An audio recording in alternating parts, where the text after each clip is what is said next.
There's a reason only 3 people have been to the bottom of the Mariana Trench. Part 1. January 3, 2010. I've been an oceanographer for 20 years, and I can honestly admit they've been the best 20 years of my life. My interest began when I was very small, and my room was always full of posters and figurines of sharks, squids, dolphins, whatever I could get my hands on which was vaguely related to the ocean. I loved it, and I would spend countless hours on forums and websites in my teens, reading about the huge creatures that might live at the bottom, and the fish with no eyes and transparent heads that navigated their way through the dark, dingy seabeds. However, the deepest areas of the ocean, the areas that had been very unexplored by people, had always piqued my interest.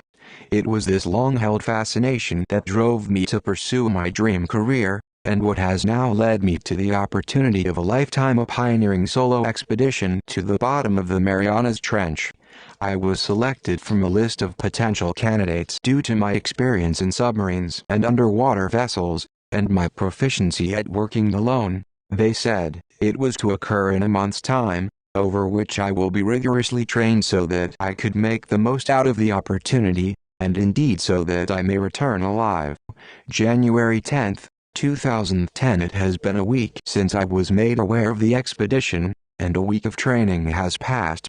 Nothing too demanding, contrary to my expectations, explaining the controls of the vessel, and training as to how I might operate in such cramped conditions. So far, the vessel is surprisingly small, just large enough to fit me and all the necessary equipment, but I was reminded that is how it should be when I expressed my concerns, to minimize pressure. Something like that. I have not been sleeping very well recently, always waking up in cold sweats from some sort of nightmare I can't remember yet. Last night, I woke up at 4 a.m., and decided to air out my room. I approached my bedroom window, and upon opening it to let in some cold air, I am sure that I saw someone sitting in my back garden.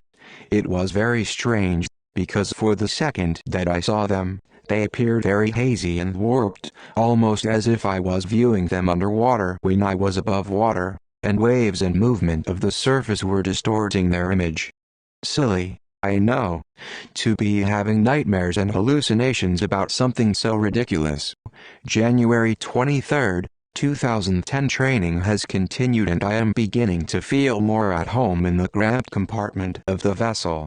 It is designed to be comfortable, and I can sit back whilst inside and feel relatively happy and safe. I have enough room about my head to move my arms around, so that I can use all of the equipment necessary for the expeditions. There are a few pedals at the bottom of the vessel to be used by my feet. It is said that they will help the vessel to accelerate or to slow down.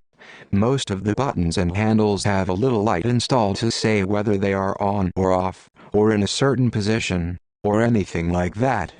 It looks almost like the firework displays I used to see as a child on bonfire night, which is comforting. There is a small window in front of my face so that I can see out of the vessel, although a direct view out of the vessel is not a priority, as there are many cameras I may access to see outside at all angles, so it is quite obscured by the workings of the rest of the vessel. The whole thing is in a shape rather reminiscent of a kidney bean, with the tapered end for my legs to fit in. The upper half of my body operates in the fatter end of the kidney bean, and the window is situated at the top of the inside curve of the bean, where I shall be facing during the expedition. I have grasped the controls now, and am able to operate the vessel appropriately in a test pool. They say I am ready to make the descent, but I must stay in training for the allotted month, so that they may brief me and run over emergency procedures. This is quite funny, though, because to my knowledge emergency procedures only involve sending as much information to the surface as I can and then praying for the best. I have had no disturbances in my sleep as of late, though the image of the person in my back garden is still present in my mind. February 3, 2010. The day of my expedition. Last night was interesting to say the least. I realized that before important events sleep will always elude people, but I could not get a wink. At around 1 a.m., at which time I had been awake, staring at the ceiling for a good 4 hours, I heard a knock on my bedroom window. I know this must sound insane. I believe it must have been the pipes settling or a bird or something like that. Nevertheless, I got up out of bed and moved to the noise. Upon drawing the curtains, I noticed that the mysterious visitor was in my garden again. Although, this time, it looked as if he was treading water, although the action soon became more aggressive. The lower half of his body was below the grass somehow, and the upper half was flailing around in the air. His arms thrashed around and his head moved side to side desperately, as if he was drowning. Surely my fears had manifested themselves again and I was imagining things that might knock me off kilter. It is now time to begin the final briefing preparation.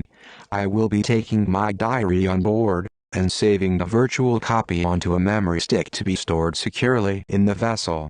I will write when able,